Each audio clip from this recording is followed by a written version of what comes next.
lake house always looked too perfect in photos. That long porch with the peeled white railing, the soft plank boards running like a runway to the front door, the sugar white curtains always caught at the same angle by the same forgiving wind. Our friends were jealous of the view. My father was jealous of the insulation. My wife, Kara, was jealous of the version of us that existed there every summer weekend. Sunlit, cinematic, a marriage that knew which side of the bed laughter slept on. On the Friday, I arrived early. The lake didn't look like a brochure.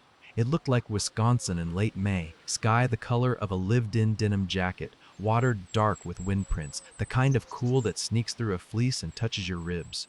I parked, killed the engine, and sat for a second with my hands on the wheel. There was a smell, a damp, unvarnished smell I always associate with wet wood and kitchen sponge and something faintly metallic from the old screen door spring.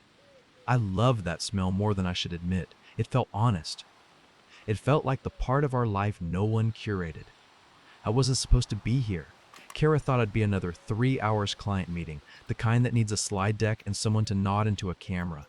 If you ask me what I do, I'll tell you I keep Midwestern servers from deciding they'd rather be barns. If you ask what that means, it means I fix things before they get loud.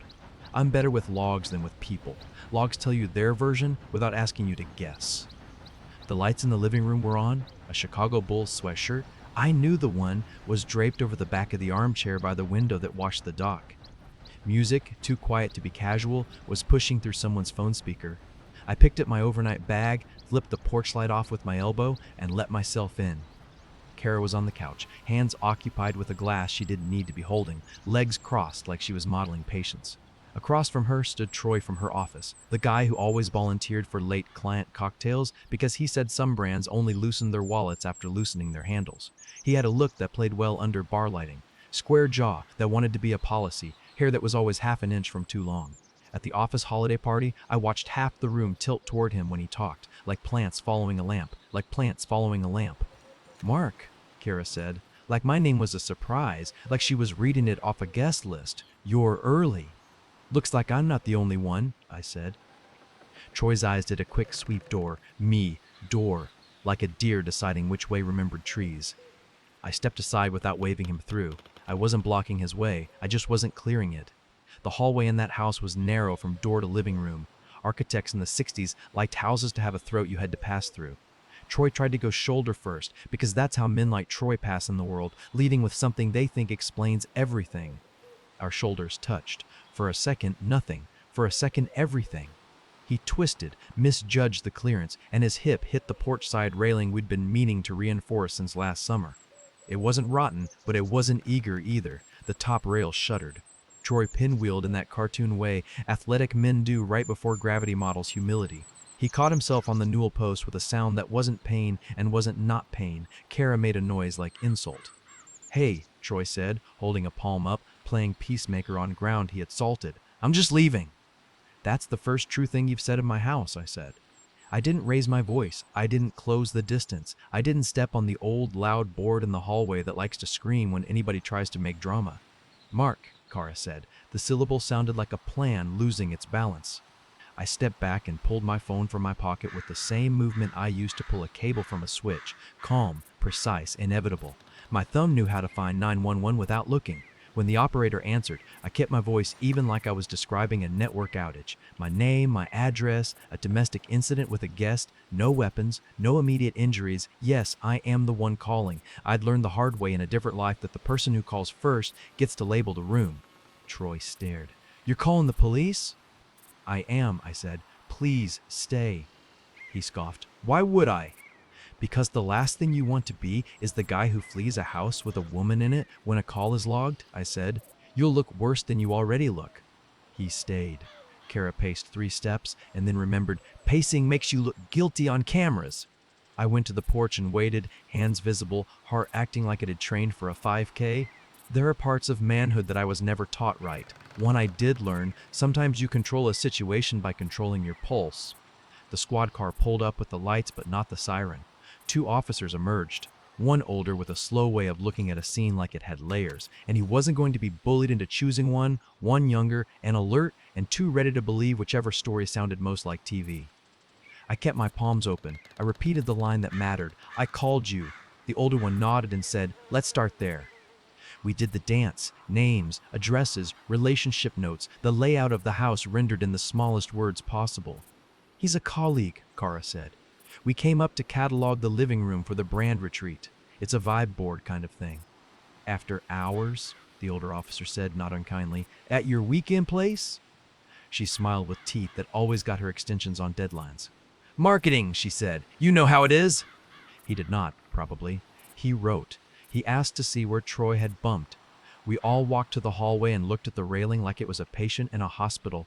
The top rail had a new scuff and a looseness you could feel if you pressed. Troy demonstrated, woeful, rubbing his hip. The younger officer asked, "Did he push you?" With that eager note that says, "If you say yes, I can go home later telling a story that slots neatly into things I already believe." "No," Troy said, and I respected him for the truth enough to start, for the first time, to hate him like a man and not like a symbol. We collided. "It's narrow." "It is," I said. "I told you to be careful the first time you came here." Kara winced like the sentence had betrayed her. The older officer's pen paused. Words in rooms do that. They reveal a version of time no one meant to show. It didn't matter. The incident was logged as a domestic disturbance with a guest. The younger cop, with a look you couldn't argue with, asked to see identification, and then, with that same look, told me I was being detained pending further assessment. In Dane County, scenes like this get filed like that. The word felony was used by someone with a badge. The air changed. I could have argued statute and context. I did not. I asked, clear, steady, that the report reflect that I made the call. The older officer nodded again, like the nod he gave men who were trying to act better than their blood. At the station, the fluorescent lights did what fluorescent lights do. They made every face look like it had seen worse. I called a lawyer from a number I keep for emergencies that require a grown-up, not a friend. His name was Elliot, and he had a voice like the first deep sip of coffee. He told me the same thing he tells men who think they can fix things with speeches. "You can't. You can write it down. You can behave." "You're going to want to talk about betrayal," he said. "You're going to want to offer backstory. Resist. Ask for inventory. Ask for dates. Ask for what will go in the report. Be sober. Use the word I more than she. And when you get home, or wherever you are released to, start building the folder, not to punish, to protect." He arranged bail with a clinical grace, and I walked out into a night that smelled like the same lake but differently, as if it had seen something it didn't want to have to remember. I slept badly on a friend's couch in Madison, and in the morning I drove back to the city, opened my laptop, and told my brain to do what it knows: logs, timelines, evidence, not anger. The email from the insurance company had arrived 3 weeks earlier, and I'd treated it like all insurance emails: annoyance masquerading as necessity. Subject line: confirm your beneficiary update. The body clung to corporate geniality like a life raft. "We received your request to update your primary and contingent beneficiaries," it said. "If you did not make this request, call this number." I had deleted it because we were busy and because believing in the best is a drug. Now, in the morning light of a kitchen that didn't match the brochure, I logged into my portal and asked to see the history. The record showed a request submitted at 11:14 p.m. on a Thursday night, Kara's late night, and an attempted follow-up at 1:02 a.m. The changes weren't complete. Someone had started filling in a form, belatedly remembered passwords are a thing, then stopped. The primary beneficiary remained me. The contingent list had been shuffled like a deck. The tool tallied IP addresses. The request had come from our Lake House network. There it was, quiet, bureaucratic, not a smoking gun. The carbon scent around the gun in the room. I opened our shared calendar. Kara had added entries for post-event reviews that read like translations of a life we once lived to a language that made it seem noble. My phone, dinging with matching notifications, had done what all good systems do: marked the time. I exported the entries to a CSV and started the timeline document with the mundane confidence of a man who finally trusts his own memory. Elliot told me to speak to HR at Kara's company, not to tattle but to clarify boundaries. "If there's a fraternization policy," he said, "getting a neutral note from them about after-hours conduct won't change the criminal track, but it will shape the civil and family ones. The criminal case is its own river. We're not swimming in it today. We're building a bridge for the rest." I requested a copy of their policy from a general email, polite, non-specific, a husband asking about corporate rules because he was assisting with calendar management during a medical leave. They sent it within the hour. The section titled After Hours and Off-Site Conduct read like someone had crafted it after an ugly story. Inappropriate relationships between employees are discouraged, between direct collaborators, prohibited, violations subject to discipline up to termination. Someone had underlined it with a life. Kara tried a different path that afternoon. She texted me a photo of the lake from the porch, our porch, and wrote, "Can we talk like us?" I stared at the picture of the water like it could answer. The railing was visible in the corner of the frame, scuffed where Troy's hip had met it. Us is a word that becomes a weapon when one person uses it to smuggle their timeline into yours. I wrote back, "We can talk with a mediator." She replied with the kind of laugh that isn't a laugh and then sent, "I never wanted this." I wrote, "We often want different things than we make." 2 days later, Kara texted Troy, "Don't say anything to anyone." It was a text she thought would save her. It was a text that eventually made a magistrate tilt her head and say, "That reads like concealment." I saw the text because Elliot subpoenaed their messages in the civil case. Troy, having consulted a civil attorney of his own, had produced relevant communications in his suit against me for medical expenses after his near graceful collision with our railing. His complaint was neat and not entirely unpersuasive on paper. Defendant caused injury resulting in treatment and costs. Incident occurred during a tense domestic scene. We were now running 2 tracks, a criminal case where the county would decide if my shoulder had pushed or merely occupied space, and a civil case where money would attach itself to the story that sold. Elliot separated the tracks with a surgeon's hands. "We will not argue the criminal case in the civil room," he said. "We will not open your throat and pour feelings into the family room. Each thing has its place. Your job is to continue to be the most boring version of yourself anyone in any of these rooms has ever met. Bring paper, bring dates, leave adjectives at home." I brought paper. The 911 log with the operator's notes, including caller identified as Mark, calm. The report from the scene with the line I'd asked for, caller, Mark. The insurance email and the portal's history log. The HR policy. A photo of the porch railing the morning after, taken with a ruler pressed against the scuff because juries like scale. Receipts from a restaurant that should stop naming their cocktails after success.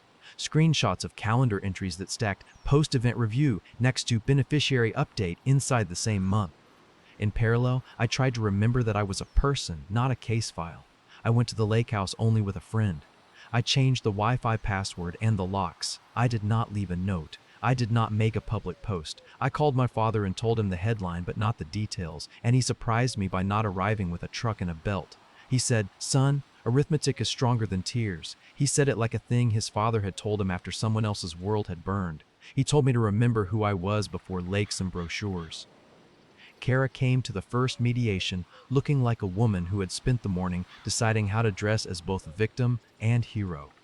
Her lawyer had the same haircut as half the men who had ever argued that their client's bad decision was actually a brave one. Our mediator was a woman in her late 50s with a voice that made people stop pretending. She set a notepad on the table. She didn't open it for a full minute. That was the first lesson. Silence will tell you who can stand still. "We're here to divide a life," she said, "not to decide who a better person is. That part is for the quiet rooms you keep at home, not this conference room. I need each of you to present what you want and what you can live with. I need your evidence where it matters and your performance nowhere at all." Kara's lawyer began with civility that bristled. "The incident, unfortunate. The long marriage, worthy. The lake house, a shared jewel. The husband under stress. The wife also under stress." Words like "we propose" and "without prejudice" circled the table like birds trained to fetch. When he paused, Elliot slid the 911 log into the center as if setting a coaster, "This is where we begin," Elliot said. "My client called. My client did not flee. The physical contact was incidental to geometry. The railing did what aging railings do. In the family track, we are proposing a division that reflects both parties' contributions and their needs. In the civil track, we are treating Mr. Troy's claims separately as a matter between the parties to the contact in the hallway. In the family track, we also have evidence that Ms. Visisdation Harris.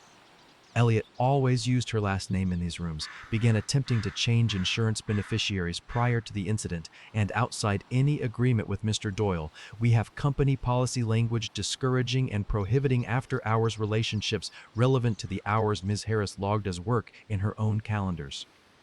Kara broke then, in a small way that told me she had been waiting to. "No one is perfect," she said, voice bright with a brittle sheen. "We were lonely. Mark lives in spreadsheets. I live with clients. I made mistakes. He made a big one. Our job here isn't to grade sins, the mediator said without looking at her. Our job is to reduce friction and expense. Ms. Harris, list what you need. Kara wanted the city house. She wanted a portion of the retirement accounts that made sense on a spreadsheet and not to be itemized like a punishment. She wanted an agreement that said we both would not speak ill of each other in public spaces because Madison is a city and a small town pretending to be a medium one. People talk and kids hear.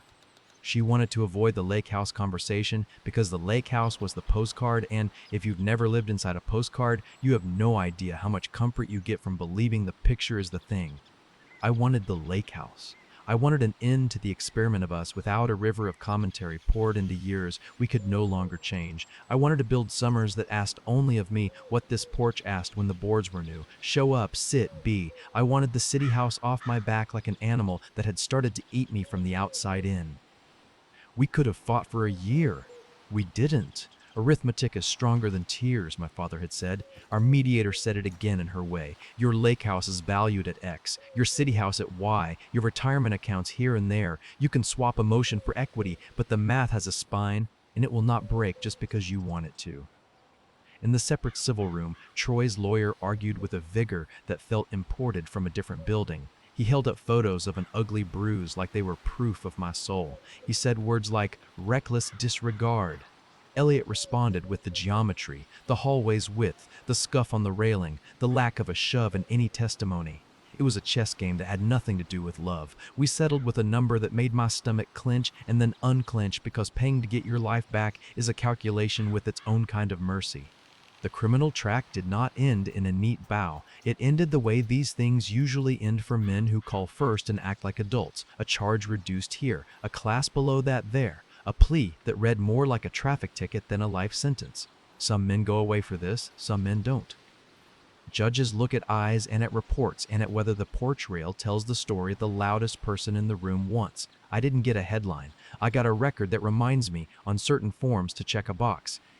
It's a box I will check without apology and without shame because I know the night and I know who I was in it. After the family agreements were inked, the dominoes that Kara thought she could prop with charisma started to fall like they always do when math shows up. HR reassessed staffing. Her hours were cut under the title restructure.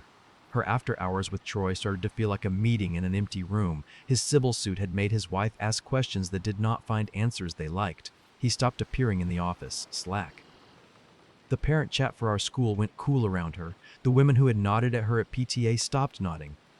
Her car, with the lease she should never have signed, went back to the dealer with a smile that didn't reach the sales manager's eyes. She moved into a 2-bedroom and a complex near the Beltline with a pool that smelled like hope and chlorine and broken promises. She texted me 3 questions over a month about fixing small things. I sent her 3 names of handymen. We didn't talk about our rail. Depression arrived for her the way it arrives for most people who discover that stories don't save you from yourself. She sent me 2 messages I didn't know how to treat with anything but silence. One was a paragraph about how she didn't know who she was without me. The other was a single sentence that read, I thought he would stay. He didn't. I didn't respond to either. Elliot would have told me not to. My father would have told me to listen, but to keep my boots on. I don't tell you about her to make you glad she fell. I tell you because sometimes the after is the only part of a story that teaches you anything. I didn't win. I didn't get away with anything. I got a life that looks like mine again.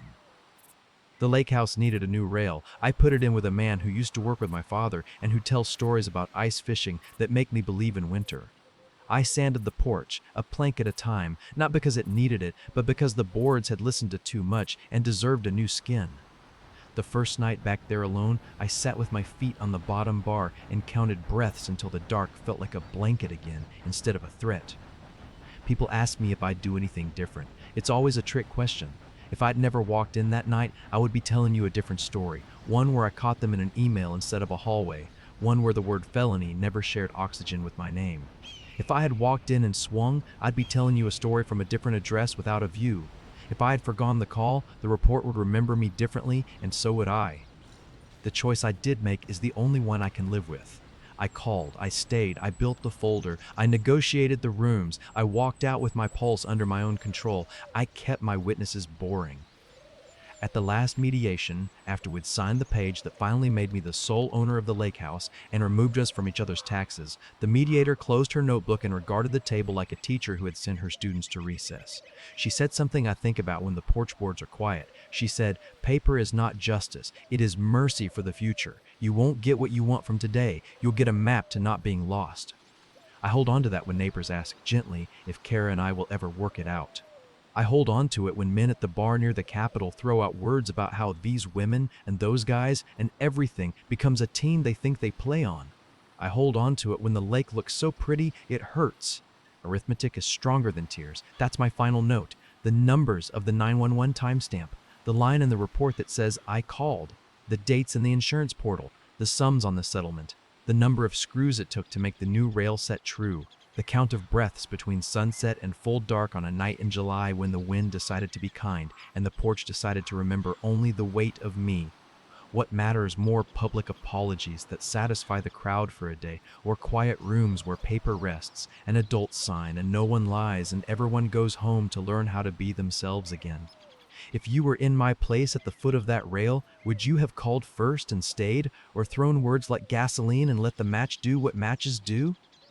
Tell me what you think in the comments, and if stories like this keep you listening, hit like and subscribe. That small arithmetic helps more than you know.